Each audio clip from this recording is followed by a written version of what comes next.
Доброго дня, шановні глядачі. Good afternoon, our audience.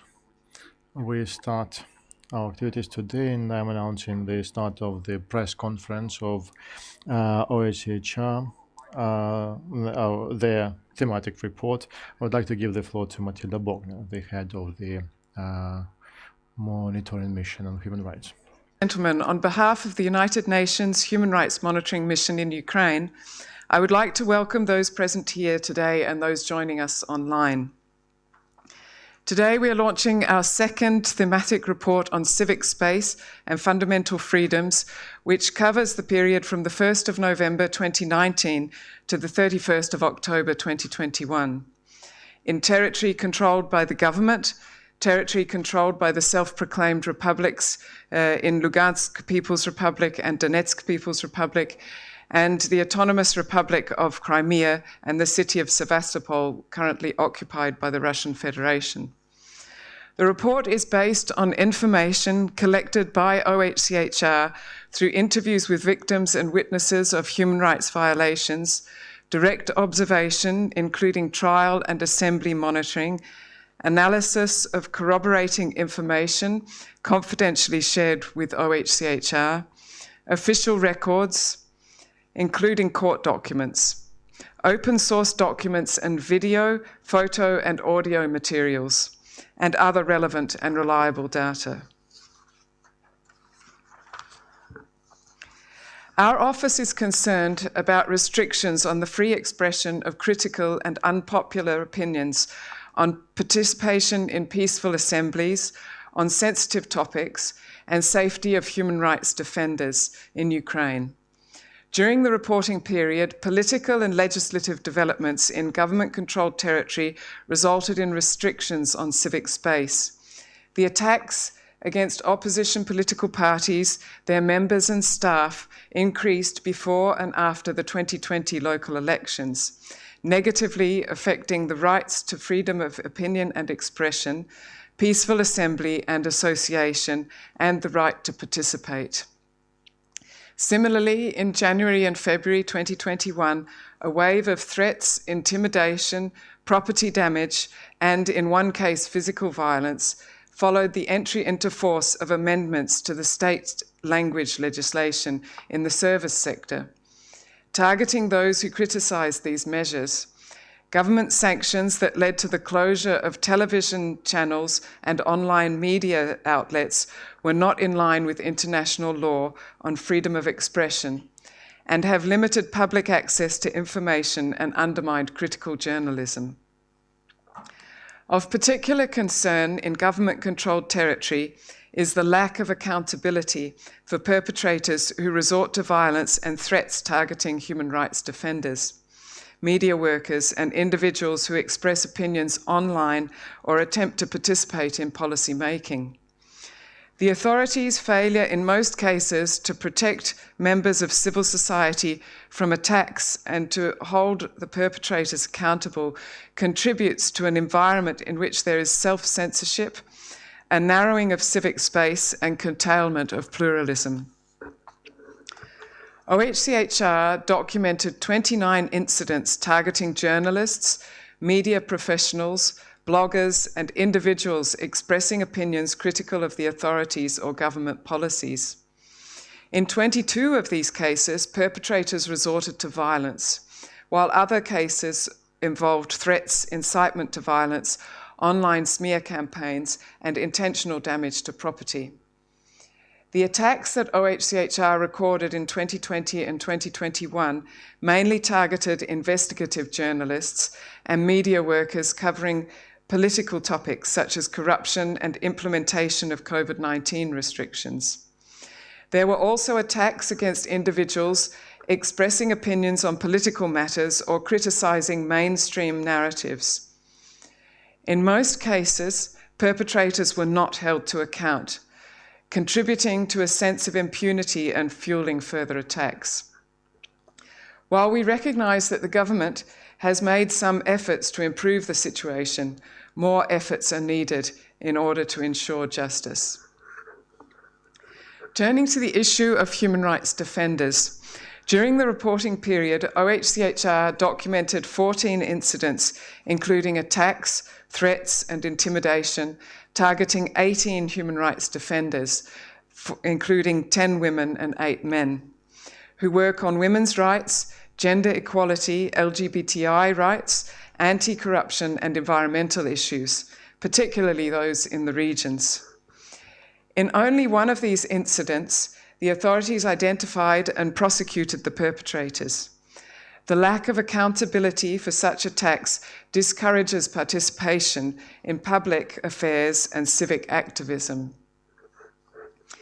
In relation to peaceful assemblies, we have seen improved security of large LGBTI assemblies in big cities. At the same time, concerns remain regarding securing smaller assemblies and assemblies on other sensitive issues. We documented 21 attacks against peaceful assemblies. Most of the targeted assemblies were organised by the LGBTI community, women human rights defenders, and opposition political parties. 15 of these attacks were perpetrated by groups that promote violence or their alleged affiliates, usually with impunity. In at least 10 cases, by the end of the reporting period, law enforcement authorities had refused to initiate criminal proceedings. At times, law enforcement agencies have failed to immediately intervene to stop violence when they have been present and to initiate investigations. In a number of documented cases, perpetrators did not hide their affiliation with groups that promote violence. Yet, during the investigation, the National Police failed to identify them. In territory controlled by the self-proclaimed republics, civic space and fundamental freedoms were severely restricted as soon as armed groups took control in 2014, leading to an erosion of space for free expression and independent activism and increased self-censorship. Since then, OHCHR has continued to observe a further narrowing of civic space in the territory. Both self-proclaimed republics amended their so-called administrative and criminal codes in order to curb critical opinions, including those expressed online, and restrict participation in public affairs. For example, in April 2021, a provision was added to the so-called Criminal Code of Donetsk People's Republic, prescribing a criminal punishment of up to 2 years in prison for slander committed publicly and on social networks. Similarly, the so-called People's Council of the Lugansk People's Republic in December 2019 expanded its lists of administrative offences to include dissemination of information, including online, that offends human dignity or public morals and explicitly disrespects authorities. Both self-proclaimed republics also arbitrarily detained or threatened to detain social media users for expressing their views online and individuals who participated in peaceful assemblies, critical of decision-making in the self-proclaimed republics. We documented 10 cases where individuals were prosecuted for expressing their opinions, in particular pro-Ukrainian views, for participating in public affairs, and in one case for seeking remedy for violation of their rights. Social media content was censored, and social media accounts with views critical of the self-proclaimed republics were shut down. Decisions of the courts in the self-proclaimed Lugansk People's Republic and Donetsk People's Republic view critical opinions as a threat to the authorities and to the constitutional order.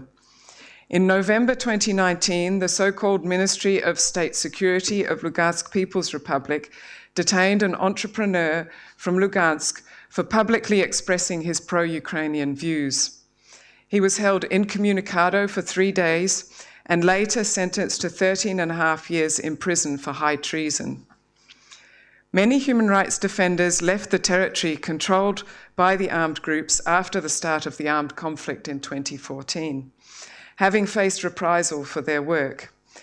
Those who have remained and continued their work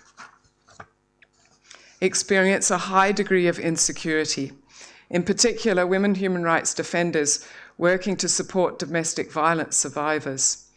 Nevertheless, some of them still continue their activities, often keeping a low profile due to fear of persecution, such as criminal liability for accepting funds from Ukrainian or international organizations. Freedom of peaceful assembly remains highly restricted in both self-proclaimed republics. OHCHR did not observe any assemblies on sensitive political issues in either of the self-proclaimed republics. This is likely due to the prevailing atmosphere of fear of persecution for speaking out and self-censorship. Assemblies raising issues of economic and social rights, such as labour strikes, took place, but their organisers and participants faced serious consequences, including arbitrary detention. There is little space for free expression and assembly in territory controlled by self-proclaimed republics. Punishing people for expressing opinions and participating in policy discussions that affect their safety and well-being is contrary to international human rights law. In the Autonomous Republic of Crimea and the city of Sevastopol, Ukraine, we continue to document violations of international human rights and international humanitarian law, and to make recommendations to remedy these to the Russian Federation as an occupying power. The situation in Crimea continued to be marked by restrictions on freedom of expression, particularly in relation to opinions critical of Russian Federation policies and practices on the peninsula. Journalists who expressed dissenting or critical views of the authorities were subjected to surveillance, criminal prosecution, arrests, prohibition of entry into Crimea, and deportation from Crimea. In an emblematic case, the editor-in-chief of the Crimea Tatar newspaper Kirim was fined for abuse of freedom of mass information for publishing the United Nations Secretary General's 2020 report on the human rights situation in Crimea. Aside from journalists, human rights defenders also operated in a highly constrained environment, running the risk of prosecution and other retaliation from the authorities.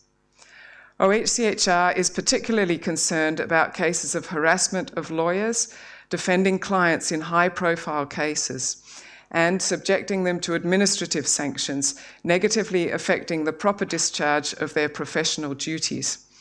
Lawyers should be able to perform all their professional functions without intimidation, hindrance, harassment, or arbitrary interference.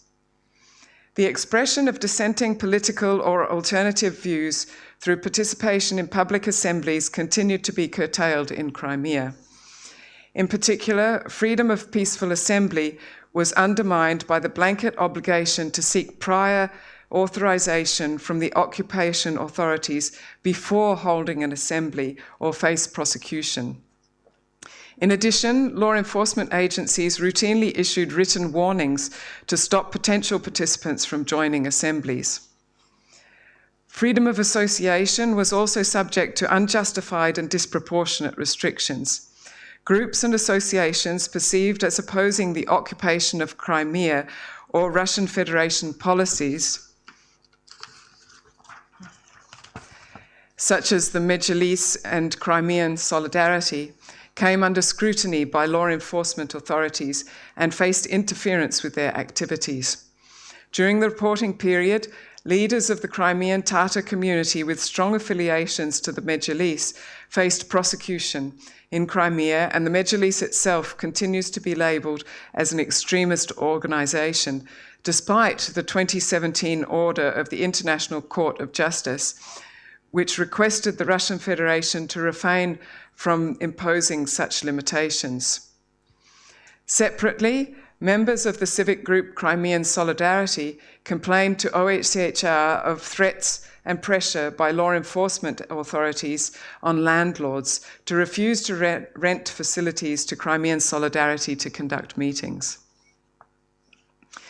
This report offers concrete, practical, and fact-based recommendations for improving the human rights situation through fostering civic space, promoting fundamental freedoms, and enhancing inclusive working conditions and meaningful participation for all civil society actors everywhere in Ukraine. Our key recommendations to state and local authorities call on them to promptly and publicly condemn all instances of violence, incitement to violence, and discrimination and hate speech. We also call on law enforcement agencies to promptly and effectively investigate all such cases. Impunity for all types of violence is unacceptable. All perpetrators should be brought to account regardless of their possible affiliations with groups that promote violence or any other communities. We also recommend improvements to legislation, including criminalization of hate speech inciting discrimination, hostility, and violence, and specifying sexual orientation and gender identity as grounds of discrimination in relation to Article 161 of the Criminal Code on hate crimes. Armed groups in control of territory must respect international human rights standards when their conduct affects the human rights of individuals in their territory. OHCHR urges the self-proclaimed Donetsk People's Republic and self-proclaimed Lugansk People's Republic to refrain from implementing regulations and practices that unduly restrict the exercise of freedom of expression and immediately release all individuals detained in relation to exercising their fundamental freedoms. In relation to Crimea, we reiterate our previous calls for the Russian Federation to uphold its obligations as a duty bearer under international human rights law in Crimea and respect its obligations as an occupying power pursuant to international humanitarian law. We urge the Russian Federation to cease applying provisions on extremism, terrorism, and separatism to penalize free speech and peaceful conduct. We also urge the Russian Federation to promote a safe and enabling environment for independent and diverse civil society organizations. In conclusion, I call on all duty bearers to implement these recommendations and assure them that as OHCHR in Ukraine, we stand ready to assist them in these efforts. Thank you.